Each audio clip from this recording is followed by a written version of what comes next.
It is Thursday, November 10th, 2022, and you have found the Living Youth Podcast. Welcome. I'm here, as always, with I was going to say guest host. You're not a guest, Mr. Robinson. You're only gone once. I shouldn't say guest host, co-host, Mr. John Robinson. Mr. Robinson, how are you doing? I'm doing very well, Mr. Smith. Thank you. Oh, wonderful. And we are also here with a guest. That's why the word guest was on my mind. The Council of Elders meetings have just ended, and we do have a guest with us that we look forward to talking with today, with you as well. I'll just have him say hello before I say his name. Would you please say hello to all of our youth and teens? Well, hello, everybody. Nice to be with you today. Is that enough for y'all to know who this I think is? so. It might be. We are here with Mr. Peter Nathan. So come right back after the music.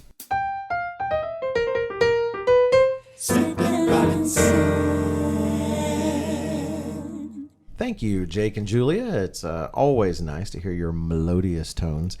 And again, welcome to everyone who is listening, all you young adults and teens out there in the church. And I should clarify before we move on, if you happen to pay attention to any details, you'll notice this is episode 29. And you might think, but I thought you guys just recorded episode 30, and I thought that we were in season 2. And that's because even though I do have a math degree from Texas A&M University, apparently I have lost the ability to count. So we accidentally jumped ahead to the number 30, and I just cannot live with a gap in there. So we're going back in time, in a sense, to do episode 29. So thank you for being so generous with me, Mr. Robinson, and letting me do this. Isn't counting like when I'm no math guy? But isn't that fairly fundamental to math? Oh, I just complimented you for being so nice to me. No, that's a pretty sick burn. Well, I can't do math, so there you go. It is a real privilege to have Mr. Peter Nathan with us here in Mr. Robinson's office. Member of the Council of Elders. We just finished 3 days of meetings. Just a pleasure. Always a pleasure to get together with those gentlemen. If you haven't heard our podcast about the Council of Elders, feel free and go to livingyouth.org and dig through the list, and you'll see one of those. We've got an odd number of compliments about that. I think people just appreciate kind of talking about the council. We thought nobody was going to be interested in it. It's probably our second most viewed. It might be. I haven't actually gone to tally that up, but it might be. Has scintillating questions like how many Council of Elders members use a laptop. That was one of Mr. Robinson's questions. But anyway, we have gotten a lot of compliments on that. But now we actually have another Council of Elder member sitting here, Mr. Peter Nathan, whom many of you will remember from his star turn this feast on the Behind the Work film, and I'm sure some of that will come up in the discussion today. And actually, I'm envious. I hope not. I don't think I'm crossing the line in terms of sinfully envious. But Mr. Nathan and Mr. Robinson here actually several years ago worked together at the feast in Kenya. Was it just Kenya or? Yeah, and I heard so many tales from that, and just really appreciate the stories I got to hear from that. And Mr. Robinson, you were very positive about that feast, and I appreciate what you had to say about it. Yes, it was an amazing experience. I don't know if I would say we worked together so much as I assisted Mr. Nathan, but it was, and our girls got to go, and they were both in the teenage years, and it was eye-opening to them as well to have an adventure like that. We were just blessed to get to go, and we thoroughly enjoyed the visit. And that's tough working there in Africa. We take so many Western things for granted, and the ability to move around so easily, and it's definitely challenges there in Kenya. Come again. Yeah. Let's see how things go. Yeah. Well, we're hoping over the course of this podcast to help all of you get to know Mr. Nathan better. Are you flying out today? When are you leaving, Mr. Tonight. Nathan? Tonight. And so he's being very generous with his time, and we definitely don't want to abuse that. And so we'd just like to ask him some questions and give him the opportunity to help you guys out there get to know him better. So, Mr. Robinson, why don't you get us kicked off? Well, I was trying to think earlier today when I first met you, or versus when I would have actually interfaced with you being older, and it was in my 20s. I want to say some of it was around the Sabbath Keepers seminar, I guess, if you will, where I really met you the most.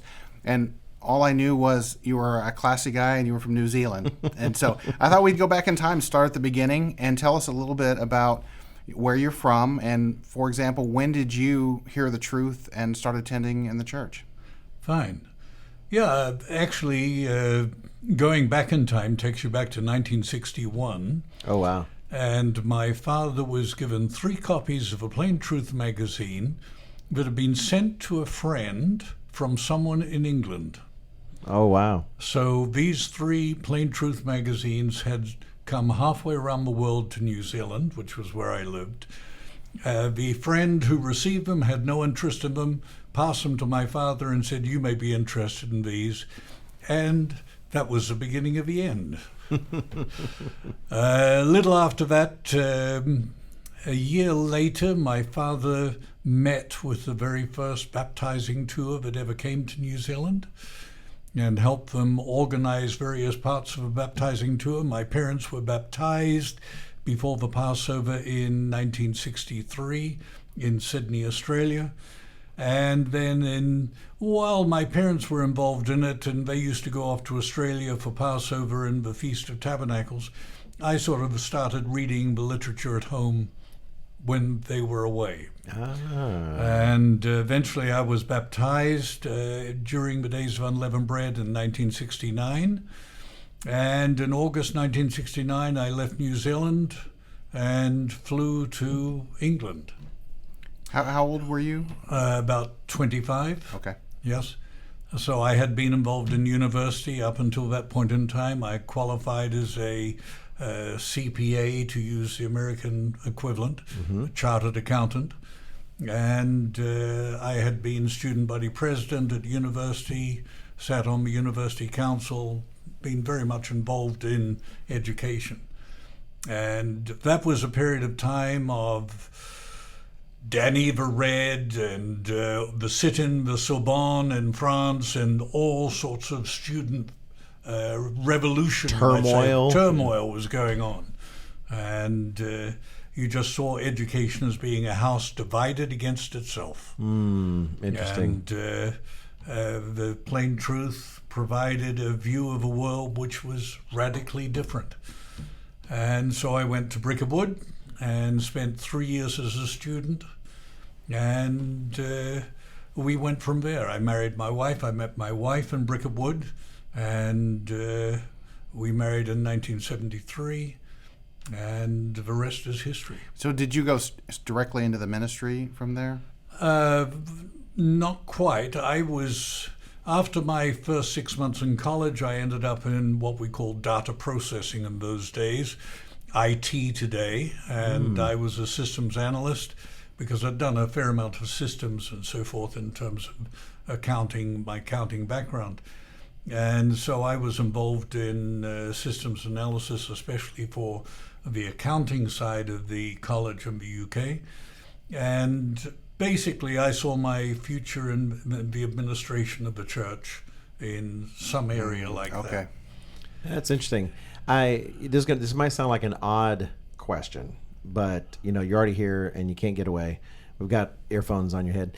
But we're talking with our audience here is the teenagers and young adults in the congregation. And whether you realize it or not, or whether you agree or not, Mr. Nathan, you have a reputation as a classy guy.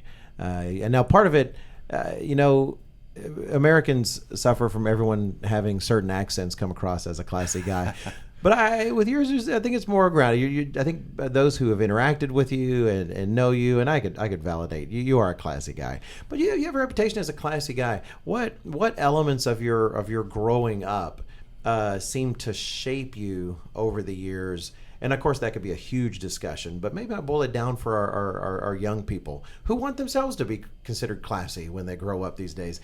What sort of shaped you over your life to the point where you are, where someone might get that impression, you think? I think my father had a lot to do with my life. He was always looking for things for us to do, whether it was to go out shooting or travel. He had a particular role at one time in terms of traveling around the countryside, and I can remember he took me with him on a number of occasions. And so my father was very, very much involved in my life. And that was very instrumental in shaping me. So I had a really good relationship with my father and could talk to him about all sorts of things. I also had a very active life, so I liked climbing and hiking, New Zealand was ideally suited for that. Well, that makes sense because you were heavily influenced by your father. You had a college degree. You were in technology. I always wondered, you stood out to me as a guy who was an early adopter and use of technology. Mm-hmm. You know, you had a laptop, and that now hearing your background, that makes a lot more sense. You know, one other thing I might note before we go on, for our younger listeners who might not know, Ambassador College started in Pasadena in late 40s, 50s. Mm-hmm. Yes, 48. And then they expanded to Big Sandy eventually. But then Bricket Wood, tell us a little bit about when that got started. The college in Bricket Wood got purchased about late 59, early 1960. And the college itself opened in the fall of 1961. So the site was used for the Feast of Tabernacles in 1960 and 1961, and so on. So we have an interesting relationship with it because my wife saw it when it was first purchased. Wow. Before you'd met. Before we met, Okay. yes. Yeah. So they used to have church work parties there trying to tidy the place up and discover what was there. So how far away is Bricket Wood from London, just to make a... Well, it's 19 miles up the N1. Oh, okay. So it's just pretty close. Okay. Very close, yes. Well, I know especially more since the fantastic. Thank you for your work, and I know it's not just you, and you'd be good to defer, but a lot of work went into that behind the work video in terms of coordinating all of that, the camera work, but just so you know, it tremendously appreciated. I've heard so many, even now, every once in a while, I hear someone say, "Boy, that we really appreciated getting to see behind the scenes, not just on the work in Africa." But the history of the work in Africa, and we know that God has made of us one family, but there's so many of those family members we just don't get to see. And I know, and we've talked about in terms of what would be valuable for our teens and young adults listening. I think a lot would appreciate how did you become involved in the work in Africa, and how old were you when that really started? And if you could kind of give us a sense. Well, in my senior year of Ambassador College, I got called into the church office by one of the principal people in it. And he said, "We have a problem with you. We could use you in administration or we could use you in the church." He said, "What would you like?" And I said, "Well, that's your problem. I'm not here to dictate what I want," and so forth. And so it was a very short conversation. I was giving sermonettes, as many of the senior students did. I graduated. I continued to give sermonettes, and come the end of December, they came up with a new schedule, and I noticed I wasn't on it. And I thought, well, I've had my opportunity. It's now an opportunity for somebody else to step up and learn the ropes, you might say. And about halfway through January, I had a call I was working in data processing and the various administrative areas of a church in the UK. And I had a call from church administration of the man who was responsible for the speaking schedule, which covered pretty much the entirety of the UK.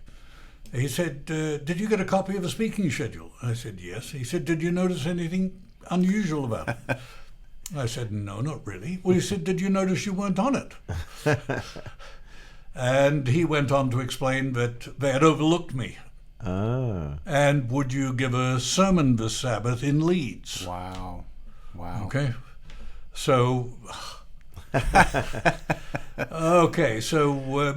then a few months later, just before the Days of Unleavened Bread, I was a member of the London Spokesman's Club at that period of time, having graduated, and we had organized a number of water polo matches in the pool of the college.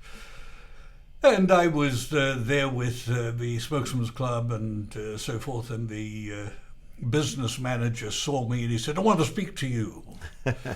And he took me down into the faculty locker room, which in those days was the Holy of Holies. Wow. You didn't go in there unless you were a faculty member and so forth. And So he started to ask me about my wife-to-be's health, because we were about to get married immediately after the Days of Unleavened Bread. And he said to me, well, we're thinking of sending you to Africa. Wow. Just like that. Wow. So being people willing to accept a challenge, we rose to the challenge. And we went to what was then Rhodesia, or Zimbabwe today, and ran an office and took care of the churches. We took care of all of Rhodesia, half of Mozambique, half of Botswana, and Malawi.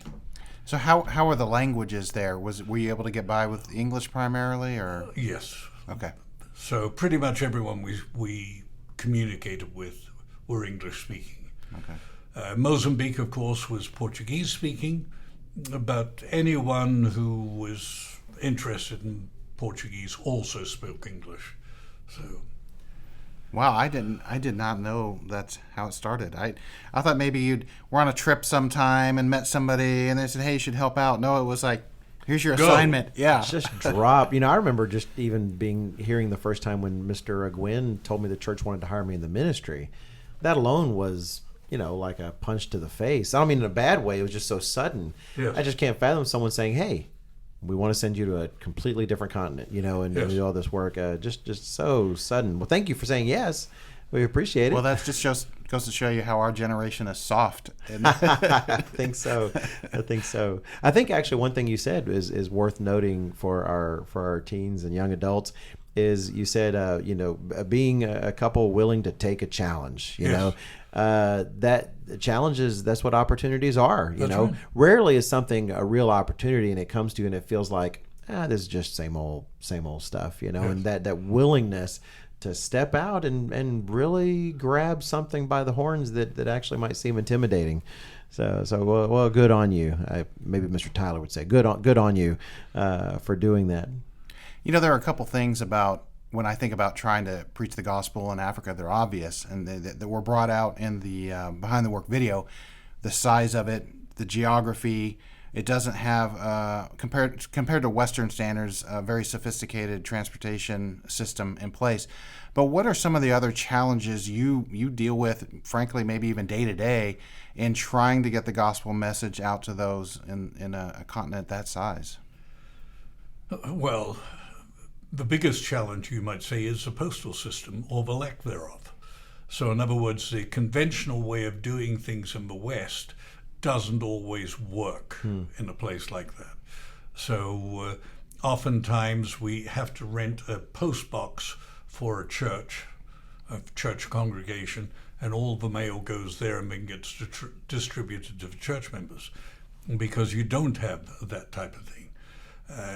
Telecommunications used to be a major problem too in the 1970s and 80s, but the advent of cell phones has transformed that, because pretty much everyone has got what we might call an old burner phone, or Right. some have a smartphone and so on today. I noticed that. That's one of the things that stood out to me when we went was, I don't know about literally everybody, but a high number of people had some kind of phone. And I think there was a way they could do microtransactions on it, Yes. as I recall. Yes, they can do very large transactions. Okay. And WhatsApp, for instance, has transformed Africa, because many of the telephone companies include WhatsApp in their data plan or their time. And so we can send copies of sermons, announcements, etc. We can send video and text to brethren and people by WhatsApp. They can download it and watch it offline. Wow. Wow, they can actually download from WhatsApp. Yes. One of the other things we noticed when we were there was some of the kids, I think, came in a little bit late in the feast, and that's where we found out. A lot of people wouldn't know. Kenya is very serious about school and educating their children, and you don't miss school. And so one of the things I thought was amazing was how a challenge church members there in Kenya had to deal with was getting their kids out of school to go to the feast. What are some other things that the members deal with week in and week out? Yeah, things we may not be aware of, but is a regular challenge for some of them. Well, most of the brethren in Kenya literally grow their own food. So if you have a drought or you have a flood, you got problems. So at the present time in Kenya, the central area of the country is undergoing a drought, which means no one's growing any food, which means hunger. A couple of years ago in the West, they had major flooding. And if you've got a lovely field of maize growing and it suddenly is under 6 foot water, that doesn't do too well. Right. So the weather, the problems of the weather, Kenya's had in the north, it's had problems from locusts and sort of devouring everything before them, sort of Joel chapter 1. Right. So, locusts, drought, flooding, all of these things can be massive problems. And on top of that, sickness, malaria. Oh, right. Yeah. So Mr. Wakefield was there for the feast this year, and he was anointing people for malaria, kids for malaria. No, you're right. I don't know. I hadn't forgotten about that, but you bring that to my remembrance, which that was a very serious thing. We slept under nets everywhere we went. Yeah. So do I. Yes. Yeah, and because I keep hearing about the nets and I think, oh yeah, I don't want a bunch of mosquito bites, but no, it's also I don't want malaria. It's far more than just an inconvenience. Yes. I can't remember if I shared this story with you or not. I probably did, but you had given me the last Great Day sermon there, and so we took up an offering, and the offering were literally animals. It wasn't the whole thing, but I think there were 3 animals, and one of them was a chicken, and they just took the chicken and put it under the lectern, and then it was my turn to go up there for the sermon. And I thought, so we're going to move the chicken? Which did not happen. And so I gave a whole sermon with the chicken at my feet. But to its credit, it was very well behaved and didn't come out. And so I guess I had nothing to fear. But that was a very unique experience that I have clearly not forgotten. What you didn't notice, of course, was it had its feet tied. Okay. And chickens become very quiet when their feet are tied. Okay. See, that's a pro I probably would too. If you tied my feet. But that is one of those things they do whenever they take up an offering. They bring it to the lectern, you give thanks for it, and it stays under the lectern until the end of service. Chickens, whatever else might be included. No, we who's the individual we stayed with on the tea plantation? Kenagutu. Okay, right. Okay, so he had a meal prepared for us that had chicken in it. And I said, is this one of the chickens from the property? And he said, yes, probably just from a few hours ago. So the chicken was always very fresh in Kenya, was my experience. Yes. Well, you're fortunate you had it in Kenya. If you go to Tanzania, they also cook it very fresh, but they cook it too quickly, and it is very tough chicken. Oh, wow. Really? Yes. Yeah, so we definitely want to be good with your time. There's a few more questions we wanted to ask. One was, a number of our ministers here in the Living Church of God didn't begin with the Living Church of God, but were led here by Christ over time. And you'd be one of those. And I think it would really help us to hear, what was it about the Living Church of God that made it plain to you that this is where Christ was working and where he wanted you to be a part and to serve? I think it really comes down to a very simple answer, and that is preaching the gospel. Living was active in preaching the gospel. And that was something that had been instilled in us, very much part of our thinking and so forth from the earliest days of the church. Even in Africa, how do we preach the gospel? How do we go about fulfilling the mission that Christ gave to the disciples? And that's been very much part of our thinking all the way along. Okay. Oh, well, thank you. And, coming to Charlotte and spending time in Charlotte, you could see the aspect of preaching the gospel was part of the DNA of the organization. And the people. The people are very committed to it. And I raise my hat to them. Well, I appreciate what you're saying. If I could paraphrase, it's not that it wasn't just something tacked on, like a box to check off, but that you saw in the membership that they cared about it. Very much so. Oh, good. Well, thank you. We definitely want to ask, and we're curious about that. We did want to ask. You're a regional director. How do you handle such a large area? I mean, clearly you have to do a lot of traveling. Is it just because you enjoy traveling, or you've just gotten used to it? But and how much traveling really is involved? Considerable. Because even in Europe, we have congregations across Europe that I need to be connected with, the UK, Africa. So I would be in Southern Africa probably 2 to 3 times a year, and the same in East Africa.